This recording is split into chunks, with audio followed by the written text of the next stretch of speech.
Good evening, I'm John Carter and welcome to Poland Daily. The Constitutional Tribunal has announced that the Polish President, Andrzej Duda, has the right to pardon Mariusz Kaminski and his associates. The former head of the Central Anti-Corruption Bureau was sentenced to 3 years in prison for malpractices concerning the so-called soil scandal. President Duda pardoned Kaminski even though the judge hadn't passed his final sentence at the time. According to the Constitutional Tribunal, the president had the right to pardon Kaminski, even though he did so in November 2015, when a final verdict hadn't yet been reached. The Constitutional Tribunal has reached a positive verdict on the matter. Our decision is based on Article 139, which allows for an individual pardon. Judge Leon Kieres had a different opinion. The right to pardon is a legal exception and it cannot be used extensively. Politicians of the ruling Law and Justice Party were happy with the decision of the tribunal. I'm glad the tribunal has reached such a verdict. I hope that the total opposition, which was so eager to defend the tribunal, will accept and respect its decision now.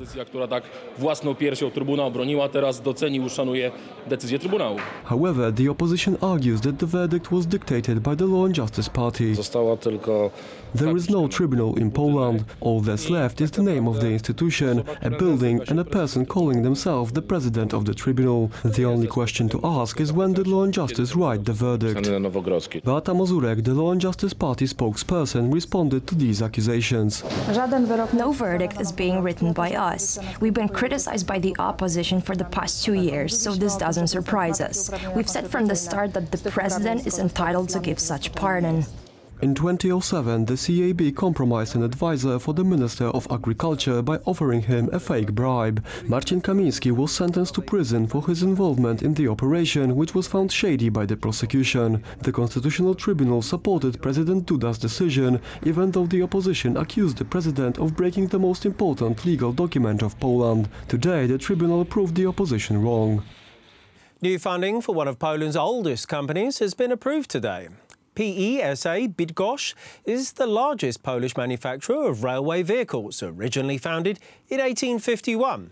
The company also carries out modernisation, repairs and inspections on a variety of railway vehicles. W momencie, kiedy w ubiegłym roku właściciele, zarząd PESY Last year, when the stockholders decided that there was a need for additional funding in order to meet the demands of the market, they requested we find investors. The process to find the right investor was competitive. There were 3 interested parties and we were successful. We are investing 300 million zlotys directly, and together with insurance companies and banks, we are arranging a financing package worth 1.5 billion zlotys. We want to make sure that PESA has stable financial future, allowing them to work on contracts worth 3.5 billion zlotys. For Polish and international markets. Po to, aby PESA mogła w sposób stabilny finansować. Z punktu widzenia spółki przede wszystkim najważniejsze jest to, że From our point of view, it is important that we found an investor who invested their own money and helped us find money to fulfill our contracts. This is the most important thing. I think PESA is a wonderful company which was able to create a wide variety of products, popular now not only in Poland but in Europe. Currently we make vehicles for the German and Italian railway, also street railway vehicles, various electric and traditional vehicles which are highly competitive, also street railway vehicles, various electric and traditional vehicles which are highly competitive, very good quality, which passengers like. Our products have unique and very modern designs. które podobają się też pasażerom. Polish Prime Minister Mateusz Morawiecki announced a number of reforms during the Law and Justice Party and the United Rights Convention on Saturday. Among them was the Accessibility Plus programme for seniors, which will cost over 23 billion zloty. The programme will include a variety of solutions for the disabled and the elderly. Over the next few years, the government of the United Right will allocate 23 billion zlotys to the Accessibility Plus program, which aims to improve the living conditions of seniors and disabled people. About 5 million Poles will benefit from this program.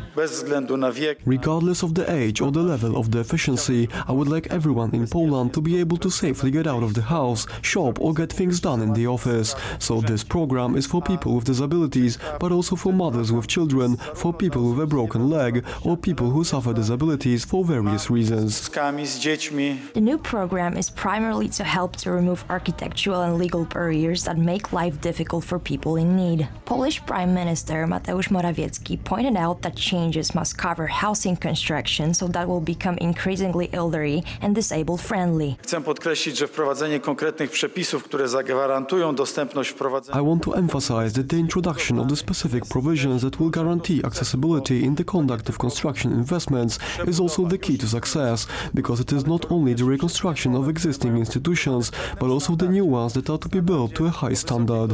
It is not only about making the elevators and stairs adequate, but also about improving all utility spaces to serve all Poles. Ale żeby sprawić, aby cała przestrzeń użytkowa służyła wszystkim Polakom. Minister of Investment and Economic Development Jerzy Kwieciński argued that Accessibility Plus is not only the most comprehensive but the most far-reaching program prepared and implemented at the moment in the European Union. Do jego realizacji wykorzystujemy zarówno środki. For its organization, we use both international resources, funds from the European Union as part of the cohesion policy, Norwegian funds, funds from our budget, and also those from the State Fund for Rehabilitation of Disabled People.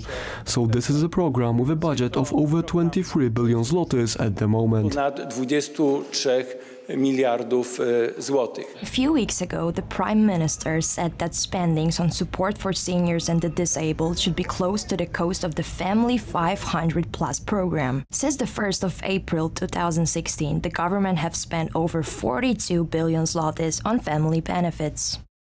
British politicians remain divided on how best to execute Brexit. Prime Minister Theresa May is under pressure to firm up her so-called soft Brexit. However, today Parliament narrowly voted in favour of maintaining the Brexit plan she formulated with her cabinet ministers. There had been calls for a second referendum, but the Prime Minister firmly dismissed the proposal. Order! Order! The ayes to the right, 305. The noes to the left, 302. Yesterday, after a heated debate, the British Parliament adopted a law on the customs regime. The ayes to the right, 305. The noes to the left, 302. So the ayes have it. The ayes have it. Unlocked. The adopted law is a part of the legislative package concerning the United Kingdom's exit from the European Union. This customs bill contained 4 amendments, tabled by a dozen Eurosceptics from the Conservative Party. Among others, the amendments aim to ensure the UK is out of the EU's VAT regime and prevent it from collecting taxes on behalf of the EU, unless the EU does the same for the UK. The ayes to the right, 318, the noes to the left, 285. Thank you. The ayes to the right, 318. The noes to the left, 285. So the ayes have it. The ayes have it. Unlock.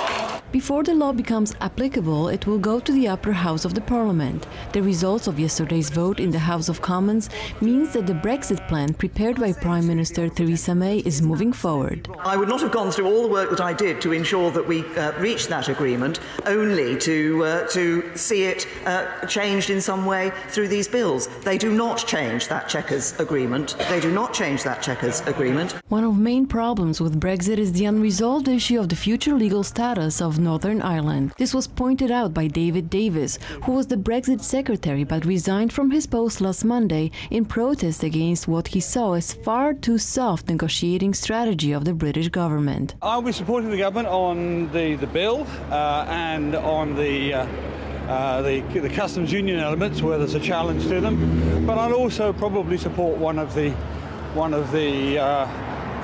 amendments on ensuring that Northern Ireland is not separated from Great Britain. According to Justin Greening, the former Minister of Education in Theresa May's government, the Brexit referendum should be repeated. Absolutely. I think it was right to try and find a workable compromise, but I think this is a compromise that in practice doesn't suit anyone really. And also, I worry, having looked at the detail, that it's also unworkable and that the common rule book will not be able to be updated when we want it to, and that it'll steadily break down. So We have to recognise that. We have to recognise that Parliament's reached an impasse and find a way through anyway. That's why I think you have to take the decision out of the hands of deadlocked politicians and put it back into the hands of the British people. However, on Monday, Prime Minister May affirmed under no circumstances will there be a second referendum on Brexit. In line with the strategy adopted by the Parliament, the United Kingdom will eventually leave the European Union on March 29, 2019. Thank you for joining me here this evening at Poland Daily. Stay tuned after the break for Poland Daily Weather, and then join me afterwards for Poland Daily Business.